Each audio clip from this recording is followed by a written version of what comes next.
I think we're Oh, getting the yeah. countdown. Ooh. Do, do, Countdown. do. Ba-da, We ba-da, don't ba, boo. have the countdown for first novel problems, and do you know how much I hate that? Oh, well, are you doing it in StreamYard? No. We're Oh, just well, that's doing why. it in, yeah, we just record it, but there's no countdown when That's, we hit play. I was like, no. well, we need to fix that for you. Oh, Yep. Is, is that me or you that's feeding back? I don't know. Hold on. Hello? Hey to everybody in the chat. Oh, Jamie and NJ and Zarentha and Hope. And look at all of you beautiful people in the chat waiting for us. Love it. How's everybody doing today? Is everybody well? Abby, can you hear me yet? Uh-huh. I Okay. All can't, right. and I figured out what it was, and you're gonna make fun of What's me. that? I had two tabs open, and so it was And you playing through my speakers. I I won't That was tell you how many times I've done that. And it's a thing. You open the tab so you can copy the link, and you don't close that tab, and then what I yeah, did. That's yeah. exactly what Hey I did. everybody, thanks for joining us. We are here today to talk about antagonist. Last time we talked about protagonist, and Abby was not here with us to talk about protagonist because she was off on a cruise ship somewhere with But can I say people something that. weird about protagonists? Please, yes. Um, that's usually my least favorite character in the entire book that I write. I always fall in love with the secondary character, and then I think about halfway through the novel, why didn't I write this book about them? That is so funny. You, It's so you weird. know, I have a similar. I don't know if it's a hot take or if it's just an observation about the way I think. But when I and I don't have great internet where I am. Um, no tech is our villain. Our whole Dabble village is frozen. Oh no! Whoa, that's terrible. Let me go to my phone and see if I Yeah, can yeah. make Good it turn call. on. Okay, no, they're all saying Okay. no, Shannon says. Oh, All right, that's let's see. YouTube. well. I won't continue my hot take until I know people can hear Well, yeah, right? it. It just started working again. Shannon said. Okay. Whew, good, Oh, because it looks like can everybody hear we're us? See us? we're doing stuff It here. just started working. Right. Okay. Well, Good. excellent. Everybody with us. I Okay. was. So give I him was. hot take. Okay. All right. No, give Uh. him your hot take. That's what. Just as Hank said, he has internet problem. Okay. Uh. Okay. Well, here we go. My hot take is that I'm not a great antagonist writer. That uh my writing tends to be and I'm kind of deconstructing this in real time, so that's why I'm kind of stalling and trying to put words to it. I tend to write a lot of interpersonal relationships, very claustrophobic stories where it's two people working things out, or sometimes one person. And I kind of realized that my greatest antagonist that I write over and over is my protagonist, like dealing with themselves, and they are their own worst enemy in a lot of ways. Isn't it man versus nature, man versus himself? You just fall into man Y- versus himself. y- I right, mean, to right. brush off a little high school English right there. Yeah. Like the book I was talking about earlier, there was two men riding in the cab of a pickup truck for 430 pages. Like there is an external antagonist, the man in black, who is a personification of Satan. I mean, let's just, put it on the Not nose. Johnny Um, Cash.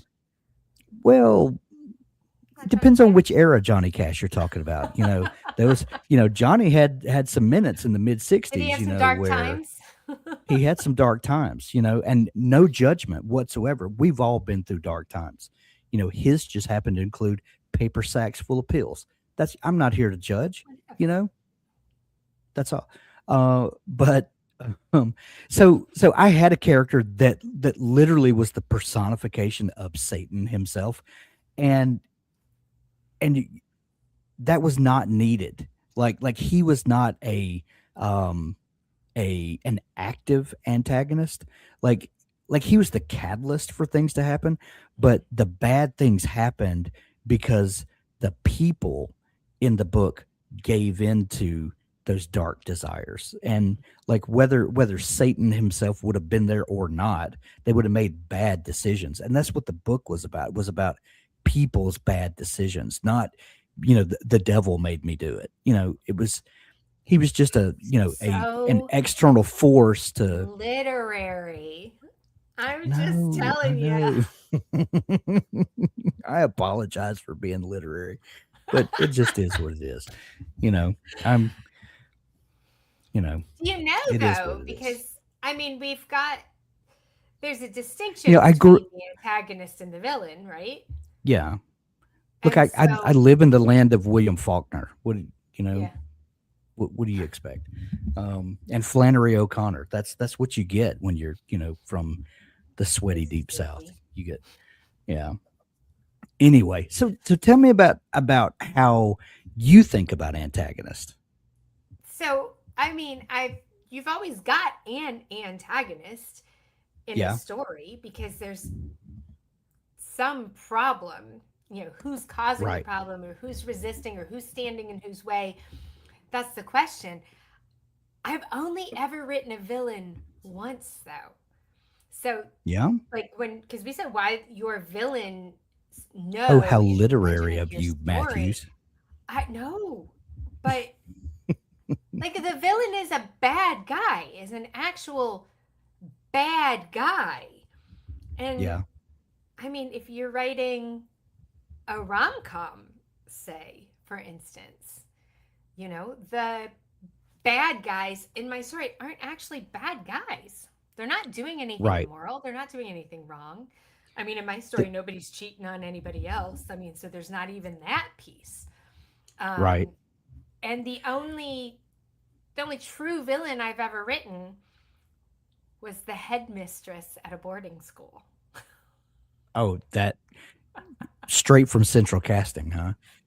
I'm like, I mean, how Matilda could I get? That was Right. Roald Dahl there, right? But what was I her love name? it. Mrs. God, it was on the tip of my tongue, and then I'm like, Dang it, I can't. I'll look it up in a minute. Yeah. But yeah, so So I'm what not. you bring up a great point because like a rom-com, maybe you have a typical like love triangle rom-com where you've Mhm. got a lady and she has two suitors who are vying for her attention. Both of them may be great guys in different ways and they may appeal to her for different reasons, but to each other, that other They're guy enemies. is a villain and he may be a you know A a stand-up perfect kind of person, guy. a stand-up kind of guy, but just opposing them in this area. And neither one may have evil intentions, but Mhm. each of them appeals to her in different ways. And so that's another thing is that an antagonist just brings about a problem, not necessarily introduces evil. Yeah. So confusing a villain with an antagonist um, is It's not always common. helpful. Yeah, Yeah, it's a common thing to think though if you're not splitting words. Mrs. Trunchbull. Do you know the only thing yeah. I could think of was Nurse Ratchet? That was literally the only name that came to my mind was Nurse Ratchet. And I'm like, it's not Nurse Ratchet, Abby. Don't say it. Don't say it out loud. Mrs. Trunchbull. And Yes. who was the teacher in Harry Potter that like etched? the words in the back of their hand as Oh punishment. gosh. Like, Um, oh I god, know her somebody in the face. chat help us out. Um, because every time my kids see that actress, they always yell her name. Yeah. Oh shoot, I can see your face and I'm drawing a blank. Now I gotta look Man, that one up. Dolores Umbridge. Thank you, Dolores Shannon. Thank Umbridge. you, Hey, God, Dolores Umbridge. Shannon just needs to be on this call with us so that when you and I forget the names of characters that we should be able to just like call up at a moment's notice, we could just look at her and be like, who is it that we're talking about, Shannon? Could you remind me? Read my It's like mind. it's like Joe Rogan has that guy that like his producer slash whatever he is, and he'll have a random idea. It was like, young Jamie, what is this? And he just like Googles it on the fly or whatever. Like Shannon's Usually, our you and I can read each other's minds, and not today. I We're both a know. little brain dead on a Monday. Yeah. I'm 700 miles from home and haven't slept in my own bed in almost 3 weeks. Speaking of I just antagonists, this bed is my antagonist. I was gonna say I just ate too many Dove chocolates and now my tummy hurts. That's my problem. So, What is the number uh, that is too many Dove chocolates? well, today it was just four, but I might have Hmm. eaten a bunch of other junk before that, so it wasn't just Understood. the No, Dove chocolate. It was half a can of no. Pringles and then the Well, Dove chocolate. when you can't eat just one, that everybody knows that. That's a Lay's. Is it Oh, but Lay's? here's it is Yeah. Lay's. You can eat just one, I think. Voldemort was the villain we expected, but Umbridge was the villain we've all Ooh. faced. And so it made her a lot worse. Ooh, NJ. Mm. I love that. I do too. I'm just letting that soak in. Wow, that which is interesting because Voldemort is the offstage antagonist for most of the series. Is that we hear about him, sometimes we feel the effects of him in the people that he has affected that kind of surround him that offer um conflict to Harry and his friends. But we don't see Voldemort himself acting on them, but Mhm. we see his agents acting on him. And then, but Umbridge is that person that we never quite know what her motivation is. Like, is she evil? Is she just a super stickler for the rules? Like She we had to get be evil. The moment she well, carved into his hand. yes, but we don't understand her motivation, and Mm, until later that we kind of peel the layers back of the character, right. but in the beginning we're like, why is she doing this? And yeah, yeah, Is it's she just Mrs. Trunchbull who wants to throw the children over the exactly. So here's uh villain versus antagonist versus obstacle. Three different things. An obstacle is anything in the way, a locked door, a storm.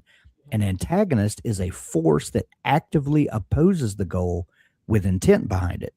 A villain is one kind of antagonist, a person doing wrong with a moral charge. Every villain is an antagonist. Not every antagonist is a villain. You always need the antagonist. The villain is optional. And this is kind of uh, about the Umbridge. We don't know, like, she's obviously doing horrible things, but what is her motivation? Is that, like, I was really confused about her in the beginning because I wanted to understand why she was doing these horrible things. And was she just horrible for horrible sake? Had she been abused herself? And, what's the old saying, hurt people. And Mhm. a little noun verb So pun there. that's Uh, isn't that how villains have sort of evolved in more recent literary history? Like it used to right. be you could just have this cookie cutter bad guy. and they could just be bad to be bad and nobody really questioned it and everybody just went on with life. But now they want you to give your villain a sympathetic backstory so you understand, because when you find out more about Voldemort, just to like continue that thread, there's part of you that you're like, oh man, he was an orphan, and oh man, that happened to him, and oh, what a horrible childhood. Not that it makes it okay, but it gives you that little piece of sympathy that makes you go, ooh, this is more complicated than I thought. So, does that change your views on the antagonist when you see that they're acting out of their own brokenness? Does that change the way, like, are you able to continue hating this person when you understand what happened to them? Or should we try to manipulate the reader's emotions like that? I mean, yes, we should manipulate the reader's emotions. That's like the whole point of writing, right? So Yes, let's just yes. start there. But all right, so there are television shows that I actually think do this really well. And the first one that comes to my mind, which I can remember the name of, is that one called Never Have I Ever. Did you ever watch that television show? I did not. I did not. Okay. The thing that I loved about Never Have I Ever, you always love Hmm. the main character. Okay. Even though she's making bad choices, you're sort of along for the ride. She's very likable. But the guy that you hate in episode one, by the end of season one, you like. And the guy you liked at the beginning of season one, you now hate by the end. But Yeah. then the next season, it'll flop him again. And then it'll flop him. And so anytime you started to either hate or like a character, you knew, give it a couple episodes because you were going to find out information that made you change your mind. Very transcendental. You had to just feel like, I'm along for this ride because I'm going to change my mind at some point and I'm going to give myself permission. And those are Talk the about shows playing with that the I like emotions. the most. I love those shows more than just say like a show where you start off and you're like, I like this person, I hate this person, and by the end of the series, it's the same. It's like there's not been a journey. Yeah. Like you don't feel like you learned anything. And that's the thing about writing, uh, rather that's the thing about reading that I like is it's the closest you'll ever be to being in someone else's head. I mean, is that not ultimately why we are reading? Is because we want to Right. live someone else's experience in your brain. So if I'm remembering Lisa Cron's book, Wired for Story, correctly, your brain cannot tell the difference between living something and reading about it, right? So this is like the safest way to be put in a dangerous situation with an antagonist slash villain is to read about it. I mean, more so than just watching it on TV, which might have flashy Right. effects and, all the things. But This made me think about, do you remember the old Dudley Do Right cartoons? I kind of think that it I was a know the segment in picture the of it. Bullwinkle and Rocky And Rocky and show. Bull. Maybe Yeah. I think it was a Yeah. segment in that, and it was always Dudley was the do-gooder, and he always rescued this lady that was being tied up and placed on the train tracks by a mustache, literally a mustache twirling bad guy, Yeah. and you He had would no always do back this. and you had no backstory for Dudley or the bad guy. That he just was evil. He just loved tying women up and put them on train tracks. Like, okay, dude, whatever. Okay. Talk Um, about you broken. thought 50 Shades of Grey was weird. Whatever. It's Uh, and Second up when and you wreck it. Dudley was good for no reason, and this guy was evil for no reason. Um, and I've been thinking, since we've been talking about characters over the last couple weeks, is which one is more detrimental? Someone that's good for no reason, versus someone that's bad for no reason? And does a protagonist need to have a reason for their moral superiority? And that's a horrible way But to if all they phrase have that. is moral superiority, they're just kind of a pain in the rear end that's really obnoxious to have to listen to. Yes. I mean, there's nothing interesting about that. It's annoying. Right. So for the and I didn't get to talk to you about this last time because Brooke did a fantastic job, by the way, and she was a great co-host. She's so Um, good. but you and I have a shorthand where we. Mhm. Um, do you feel like how do you build sympathy with a protagonist? I feel like we kind of need to nail Yeah. this down before antagonists can really be explored. But and because I think you and I think we're good people, we don't But we have actively walk around terrible wanting to thoughts harm people. sometimes. Well, and sometimes we have terrible conversations. I mean, let's just be Yes, we honest. do. You Those are not on YouTube or publicly streamed. no, and never will be. Right. Right. No, So it's that interiority. I mean, isn't that, I mean, that's the easiest answer. I mean, we can get more complicated on this, I think. But part of that is the interiority. Like, we want to see people struggle. yeah. Sometimes the easy way out is not always the right thing to do. And if you just see somebody choose something easy or just choose something because they're being like hoity toity, I'm better than you know, Right. that's not building someone who's likable. Not that you have to always build a likable main character. So, caveat there. But I think when you see people struggle, it makes you feel better about yourself, understand yourself a little bit more. You feel not so alone. Hmm. Um, because we all question, I think, our everyday interactions. And that's what's bringing a reader to the page. They want to see somebody.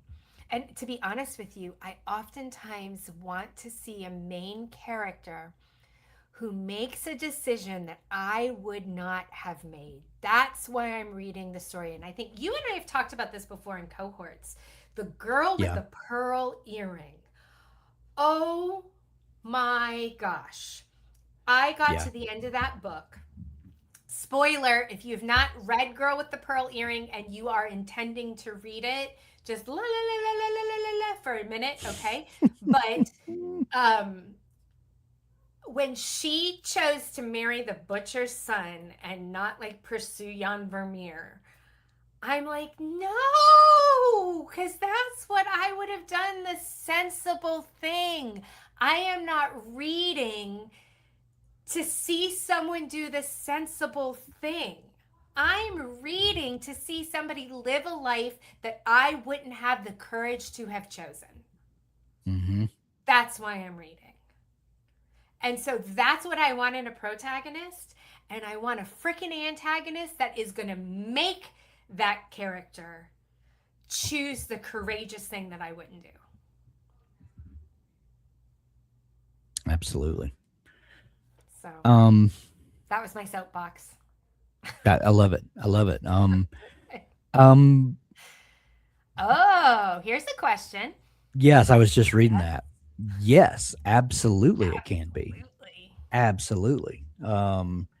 Think. I mean, go all the way back to Oliver Twist. That is that is society being the antagonist. Um, um, That would probably fall into like almost like man versus nature, don't you think? Like, I yeah, mean, I Jack was going to London say was that. actually nature, but Um, think of just about any um, Jane Shannon, what's the Austen. word he's looking for? Okay. Yeah, Jane Austen. Think about any Jane Austen story. Society is almost always the antagonist. It's whether it's the Also, arbitrary Mr. clock. Wickham. Well, Also, there's Mr. always Wickham. Mr. Wickham, but that's a side problem. Uh, but whether it's the arbitrary clock that we put on people that you must, enter society. I mean, literally enter society, The and be youngest is out married. before the eldest is married. Right, right. And God forbid someone's not spoken for by 19 and they become an old maid, you know? Right? Yeah. Yeah. So yeah, I mean, pretty much any Regency story, society is going to be an antagonist, not necessarily a villain, but society is introducing a level of conflict and brings tension to the story that has to be resolved or at least worked through, or um, introduces constraints that have to be operated within. So Mhm, think of it that way. Yeah. mhm. Yeah. Great Can you observation. can you think of a single story where there is no antagonist? I mean, I think Hmm. once you introduce man versus himself, I can't Yeah. think of a single story where there's no antagonist because you have to have a problem to have a story, right? Right. Right. Or else it's just a character study. And Or else it's we're just a normal day where like it's just a nothing yeah, just happens. a You just right. Um, and even in that, something almost always happens. There's almost always some conflict, even if it's just as simple as trying to decide what you're going to have for lunch, and the reasons why this choice is better than that choice. That almost I mean, always, like, life is right, conflict. right now my tummy is my antagonist because I Well, was like so is it your tummy or is it the 4 Dove chocolates? And or is it that the a-hole that ate everything when she knew she wasn't feeling that great, but I brought 4 to my desk and I was like, well, I might as well eat them now. you might as well eat them now. I mean, we're not, we're not guaranteed tomorrow, so No, so eat all the I chocolate. better eat these now. Better eat them now. I may not live through the afternoon. And who wants to go out not having had all the chocolate? Oh, hang on. Interesting. Let's go to the comment section here. Ooh, I'm NJ thinking says, through that story. oh, Walt Disney made Alice in Wonderland to test how it would go not to have an antagonist. Queen of Hearts was considered an obstacle.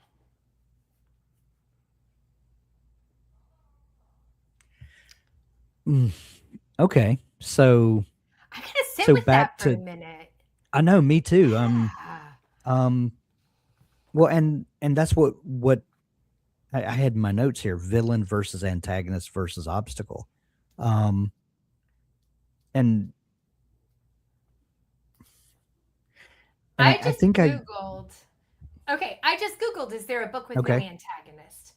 But it okay, says books can be written without a human antagonist. The right. Martian, Flowers for Algernon, Walden. But see, that's still man versus nature, like Walden, Hmm. right? Right, right. Yes, record of simply living simply in nature with no opposing characters. But yeah, it's because the stories work person versus nature, person versus self, or slice of life. Yeah. Oh, so what Or about Virginia or you Woolf? have oh, go Go ahead. I'm ahead. sorry. Virginia Woolf. No, Mrs. Dalloway? Wasn't that just a stream of consciousness? I think it was. I think it was. I'm trying to remember. It's been so long since I read Virginia Woolf. I loved her, and Mm. my senior English teacher thought it was too hoity toity of me to like Virginia Woolf. And we used to have arguments over it because A Room of One's Own was like my favorite book when I was a senior in high school. And she thought it needed to be That's fried green tomatoes at the Whistle Stop Cafe. Literally, those were the two books we argued about. wow. Wow. Yeah, I read some Virginia Woolf when I was going through my really pretentious phase. Um, That's my That's how I said. That's how you knew I was bound to be an art major. I was like, Exactly. Exactly. Little Women doesn't have much of an antagonist. Is the author's life, so would that count? While there's not an external antagonist per se, there are personal struggles that have to be dealt with, and that's kind of the is that a man versus society thing that's a again? society. That's more of a society thing. Um, because there are external forces, but they're not necessarily, the evil witch down the street. It's protagonist herself, societal expectations, life and Yeah, yeah, mortality. and like I Yeah. said, and I know that Louisa May Alcott was not typically considered Regency, but a lot of those same um, literary expectations apply to Little Women as do Jane Austen. There's Yeah. still a lot of similar themes, and uh, yeah, we're our own antagonists. Me more than anybody, trust me. Yeah, trust me. Mm. Oh, we got to get out Um, of our own way. so let me ask you this. Oh, I was going to say a minute ago that you have books where there's not necessarily an external antagonist, and then you have my all-time hated book. Um, I loathe Yeah. this book, and I've said it What? before. Catcher in the Rye is Shut up. I was just thinking about Catcher in the Rye earlier today, and how could I write something that was for YA that had the staying power of Catcher in the Rye? Hank ju- Garner? Do I have to break just up with so you? just write a story where no one is good, and then you've got Catcher in the Rye. I hate Wuthering that book. Heights. Well, Wuthering We've been Heights. talking We about it. we had this conversation the other day that this book has been recreated so many times that nobody knows just how horrible all these people are because it's been Everyone is. romanticized so much. Yeah. I cannot listen to that Mike. Is it Michael Penn or Sean Penn? Michael Penn, who sings that song. Um, that's like, what if I was Romeo in black jeans? What if I was Heathcliff? It's no myth. And every time that line comes on, I'm like, no one wants a Heathcliff. Like, read the book. Right. Right. What a terrible person. What a All yeah, right, so and go ahead about Catcher in the Rye. uh, there's I didn't there's not a hate it. likable character in the whole book. It's just a bunch of navel gazing and just mad at the world because my belly button's dirty. Like I I just mean, he's a teenager. he is a teenager, and I didn't like being a teenager, and that's probably why I hate that book so much. Okay, so what we've Oh. decided is that is more about Hank than it is about the actual what JD Salinger was going through. Although I had a Um, real hard time finishing Franny and Zoe. Like, I yeah, finished it, I powered through it, and then I went back to reread it as an adult, and I was like, "Oh my god, just get to the point, JD." But yeah. Okay, NJ. Whoa, whoa, whoa, whoa. Hank feels about Catcher in the Rye the way I feel about Lord of the Rings. All right. Okay, See y'all she next is time. touching on a sore subject here because Doug's never read it, and I do not like high fantasy, and even I have read Lord of the Rings. Just saying. So I was having a great day until you reminded me that Doug has never read Lord of the Rings, yet has the nerve to call himself a fantasy author. What, whatever, whatever. We're convinced Doug doesn't really read, though, so Yeah, the we'll actual just leave it right audacity. The actual audacity. I don't hate Lord of the Rings, but I'm not a fan, there. Me neither. says Rob. Me Okay, neither, Rob. okay. So I read Lord of the Rings when I was a young teenager after having read The Hobbit, naturally. Um, Bernadette, stop. Um, and it was I think it was as much um the importance of that book, and as much as it was a formative book for me. So you also can't negate the reader from, like, a book is not just about the writer. And this is a tough thing to come to grips with, because it's your baby for so long, and it's only about you. It lives in your head and it lives on your keyboard until one day when it doesn't. And then the reader brings something to the equation that you have no control over, and sometimes it grows bigger than you ever could have imagined, takes on a life you never could have imagined, and it's kind of not only yours anymore. And that's something we don't talk about enough. No, we don't talk about it enough. And people get really angry when you talk about it too, because I know, like, for instance, when I talk about your ideal reader and I say, you know, you can write a book that is just for you. Yeah, Absolutely. And it's if it called a never journal. goes out into the world and it's truly only for you and you don't ever plan I'm putting it out there in any way, shape, or form, then do whatever the heck you want. Why are you sitting here listening to us talk about craft stuff? Like, that's doesn't matter. Yeah. Go scratch your own itch. The moment that book goes out into the world, it's for someone else. You Yes. may have started it in here, but you're trying to get it in here for someone else too. And you have to think Right. about that person. And as much as I hated Lord of the Rings overall, I'll tell you what, that book scared the bejesus out of me. The Ring Really. Race, when I read Oh. it, my heart was thumping. Like, I was physically scared anytime the ring race came into the equation, or when they thought the ring race were after them. I mean, talk about your brain not being able to tell the difference between living it or reading it. That got me. And if I were to take anything from the Lord of the Rings, just me personally, Abby Matthews, I would go back and find those ring wraith scenes. That would be what I would reread. That is what I would learn as a middle grade writer from Mm. Tolkien and Lord of the Rings. Because if you can do that to someone, that sticks. And So how so, old were you when you read that? 22, old enough to know I was reading a stinking book. I was 22 years old. I remember exactly how old I was when I read Lord of the Rings. Thank you very much. Did you read all three straight through? Did you I read all think I three? read one and a half, and then I was like, I can't. I can't anymore. I was good. After that, I was So like, you I didn't had get to enough. Return of the No, King? no, I did not. Dang. But I Wow. have to say, fantasy is not my jam. I love hidden You've worlds. read I one and a love half local. Lord of the Rings books more than Doug has read.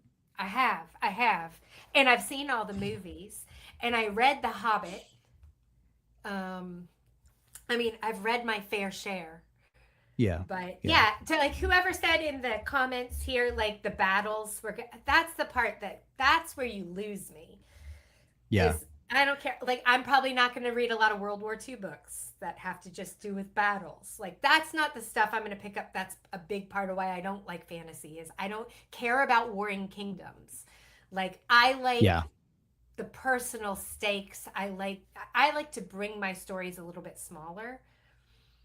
And to be honest, like, for me, life is serious and hard enough as it is. If I'm going to sit down and devote my time to reading, I want to escape, but I want to escape Yeah. into something funny. So when fan com becomes a thing, like fantasy and comedy, Hmm. I'll be all over it. Yeah. But, you Well, know, Terry Pratchett did that already with the and Discworld I series. love Terry Pratchett. Yes. I Yeah, love those I love the way he fantastic books. writes. I mean, And for someone to be so beloved by fantasy readers who, let's admit it, can be a little snobbish. mhm. And just regular literary readers. Like he just he he bridged so many gaps there. Yeah. I digress. Um, Two things that I think we need to discuss before this last 20 minutes is up. Time runs out. Um, that I want remind me to come back to this, but Okay. save the cat. We need Oh, to talk about save okay. the cat. Um, but I'll put it here so we remember. Okay. perfect, perfect. Okay. The idea that the antagonist is the protagonist of their own story. Mm-hmm. And this kind of dovetails into the save the cat, and I'll explain what I mean by that in a minute. But do you feel like, and it feels like in a lot of ways, this is a relatively new, um, I don't want to say development, but Trend. this Trend. trend. Thank you. Yeah. Is that we have to build some sort of empathy with the antagonist for them to be effective. Um, do you feel like this just Abby's opinion? Do you feel like that is always necessary? Is there ever a place, and I guess let me ask it this way: is there ever a place for the mustache twirling antagonist that's evil just for the sake of being Sake evil? of being evil. So Yeah, I like Hitler. cannot. Was there ever a reason for Hitler to be the person that he was, or was he just evil? I mean, I've never written or read anything from Hitler's POV, so I'm not Well, me really neither. sure Me what was neither. going on in his head. Uh, we aren't going to give him the stamp of approval and say that there was anything good going on in that man's head. But Right. I have to say, like, to circle back around when I said I've only ever written one villain, right? Yeah. I wrote her very flat because I thought I am writing a middle grade story skewing towards the younger middle grade. The story, I felt she didn't need much of a backstory because of the tale I was trying to tell was a funny adventure sort of thing. There was a flat arc for the main character. Like I had some things I was really specifically trying to do. And because of that flat arc, I felt like she also needed to be flat. Like I didn't feel like I could have a flat arc for my main character, but then have this big arc for the villain. That felt unbalanced to me, Yeah. right? And one of the things that the editor told me was she needs just a hint of backstory. She's like, you have a flat arc, but you have backstory for what got your main character there. We need just enough for your villain so that we understand her, that she isn't just evil for the sake of Right. being evil. So here I thought I was writing something. Now again, that's one person's opinion. That is the same ding dong book that I had like six different editors developmentally edit, and I got six different answers. And I've never quite circled back around and figured out how to fix that book. Mm-hmm. Not sure that it was as broken as I thought it was after that first edit that said like you've done these 10 million things wrong. Right. Um, but I can say this, that when I thought about her as being the protagonist in her own story, the headmistress of the boarding school for hopeless cases, where none of the children were actually hopeless cases. Of But course. when I started thinking about her and why she did the things that she did, it actually did make my whole story stronger. So I can't say you always have to have it. I mean, I think there are going to be reasons where you intentionally make the mustache twirling Mm-hmm. Rocky and Bullwinkle guy, and it serves a very specific purpose. Like you have to make that own artistic choice yourself. But if you challenge yourself to think about them as being the protagonist in their own story. You might stumble upon details that strengthen your overall story. I have a question for you specifically about Yeah. middle grade because Okay. I'd not really thought about this, but you have said before that one of the first things you need to do in middle grade is get the adults out of the way. And Yeah. you probably said it much more eloquently than that. But No, that's you're it. in middle grade, your characters are children and the story is about them making their way through the world, Mm, not being guided through the world in the way that we might think of parenting is, that what what is what's great about those books to kids is that they see agency. They see themselves as, right. having agency in the world. So if we take that same um, idea that the kids have the agency in the book, how does that work with antagonist? Because you don't have parents there, who are exerting influence and force on them. In the same way, do you have antagonists that the children understand the motivations? Like you could say that this evil teacher or headmistress or whatever had a horrible childhood, and that's why she acts out the way she does toward these children. Well, And that was part of depending on what I your did. audience, are they going to get that? Like the I mean, yes, because you can't okay, underestimate how savvy children are. I mean, I think okay, that's when you write really trite middle grade books, is when you don't right, realize that kids actually have a brain and can think and can sure, digest real stories. So, but it doesn't mean that the antagonist has to be an adult. I mean, it can be a bully, true, true, it can be um, a bad family situation. I mean, uh, I'll tell you, and I haven't read this book yet, but a friend of mine, Jamie, wrote a book about a kid who was in a wheelchair and there was a school shooting and no one took care of the child who was in the wheelchair. oh Hold on. I no, feel like I gotta. I mean, like, and I haven't read this book because just thinking about it is right, enough to be yeah, really upsetting to me. But she wrote it for middle grade. So if that tells you I mean, you can tell stories to kids that are hard. I mean, look at me. I can barely keep myself from crying just thinking about it. Was it called Speak Abby's Up? done took to squalling, Oh as my God, I granddad would say. have. I have.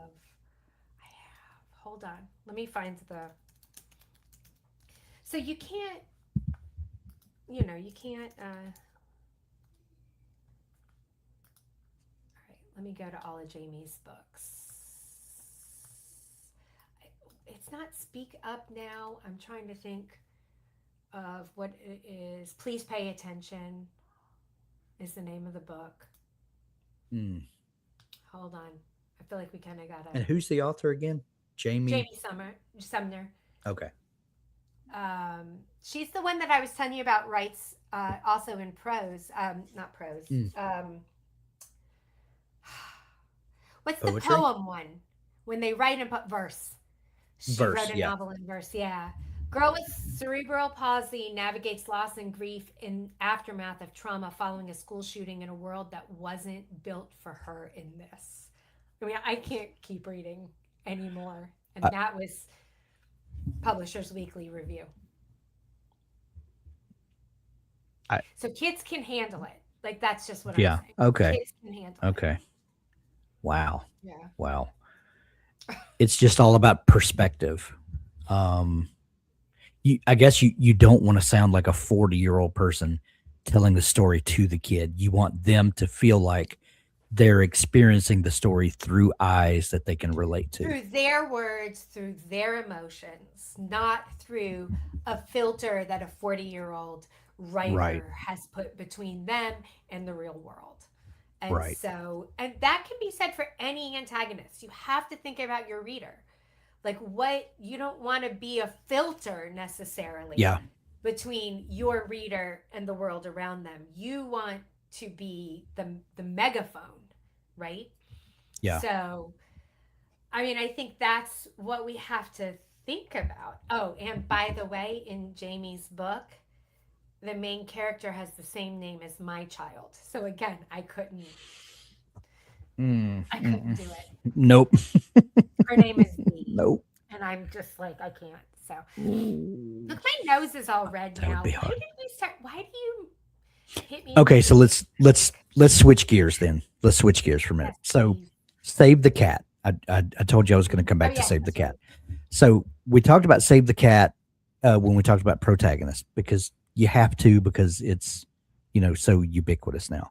Um, and I do think that save the cat is a pretty good story structure. I don't necessarily buy the save the cat portion of it. And that the whole thing, and I know it's named after that, but it kind of gets a bad rap because of that, because it got its name from, No. if you've got a protagonist that the audience is not connecting with, have them do some heroic deed or some good deed like saving a cat from a tree. That's where save the Mhm. cat comes from. But the story structure is so much more than that. But it got named that, and so therefore that portion gets all the attention. Um, if we're building relatability with the reader by some deed like saving the cat, is there uh, the the adverse of that with an antagonist? Is there something Mhm. you can do to make the reader dislike a character in some single act of horribleness, whatever it is, in the same, and I don't fully buy the save the cat, building, but I think probably because it's been so overused and studied that people look for that and they kind of realize it as being a cheap shot Yeah, as it that's it. probably mostly is. Um, but is there a way to do the opposite of that? Can you think of any off the top of your head? Other than just abusing people, or I guess there's the old you know mustache twirling person that's got their finger on the button and is going to blow up a city just for fun. So, like, um if you bring the story in smaller, yeah. right, you have to see the antagonist.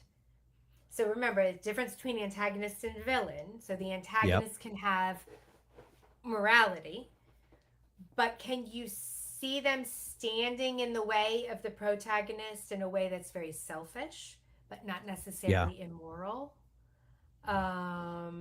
Like they're not the ones throwing the cat up into the tree in animal abuse, right? So Right. that the protagonist can save it. That's too predictable, Yeah. but like, go get me the ladder, and then they decide to stop and get an ice cream, and they don't get the ladder there in time. Why am I always thinking about food? And you know, the cat falls out of the tree, and I don't know. Cats land on their feet. So see, that's why it's a stupid analogy. Is I'm like, I don't know if the cat I falls out of the tree, know. it's not really going to kill the cat, right? I mean, Right. Right. It kind of or falls like, apart on inspection. I don't know, do they flick their cigarette and light the tree on fire? Like, I'm trying to think of like what Mm, they could do that wasn't necessarily malintent, yeah. but you're like, well, why are you smoking in the first place? Like, that's not good for you. If you just Right. had listened to all those commercials, in the Yeah. Right. 80s. Smokey Bear told you how it was going to turn out. Duh. Like, Duh. duh. Yeah, I even had the T-shirt when I was a kid. Everybody knows.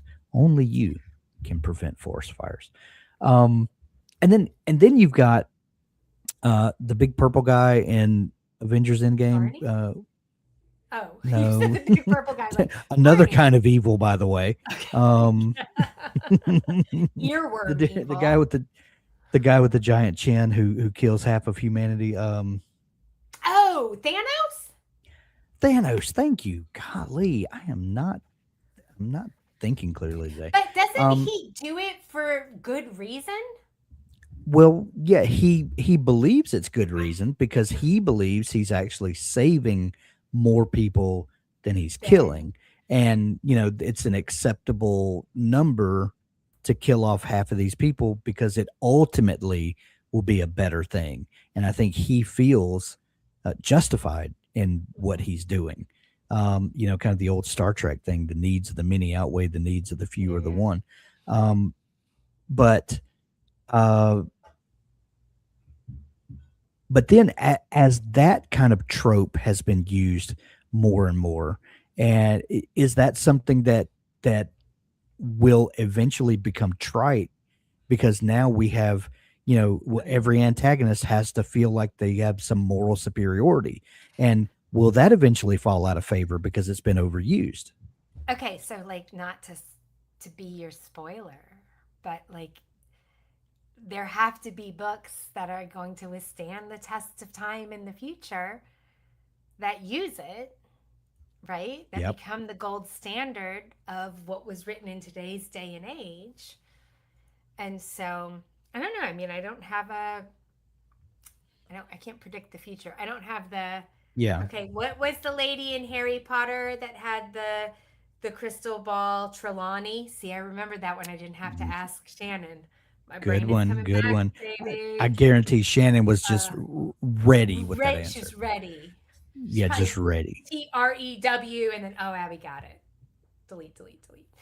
Um, we don't have a crystal ball. We don't know what's going to stick. Right. But I Right. think at the end of the day, you just want to write an interesting story, and there's a million different ways you can write an interesting story. And what we're Yeah. talking about is just one way that you may be able to add some color to yours. Maybe your story needs it. Maybe your story doesn't. Maybe you can get away Yeah. with the mustache twirler because that's not really what your story is about, you Yeah. know? I think it ultimately has to feel earned for Mhm. you as the writer, and by extension, the reader hopefully will take that away from it. And whether you can believably sell a mustache twirler, or if it is uh, a tragic backstory that causes this person to act out the way they do, or they truly believe they're doing the moral thing, and that's it's up to you as the writer to sell it. Okay, here's something to leave you on. Think Okay. about this one. If you have that sympathetic backstory and it never makes it to the page, you keep it in your head, but it allows you to write a really interesting character. Does it matter that the reader never knows? Mm, Just like we don't really know Hitler's backstory. Like, right. Nor are we digging for it. no. But, you know, if Yeah. knowing it yourself as a writer allows you to write something truly interesting, Yeah. Yeah. why not think of it?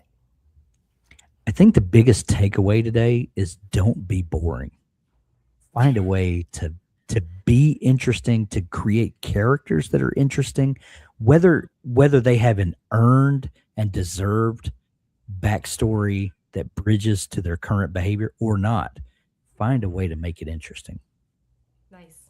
That's because great. I'll follow you if I'm genuinely intrigued with what's Heck going on. yeah. Yeah. Like those ring wraiths.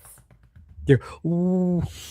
All right, folks. So next week, next Monday, I have a workshop all about antagonists, and we've been playing with how to release these, whether doing them live, doing them as premieres, um, gathering data to see what is the most effective way.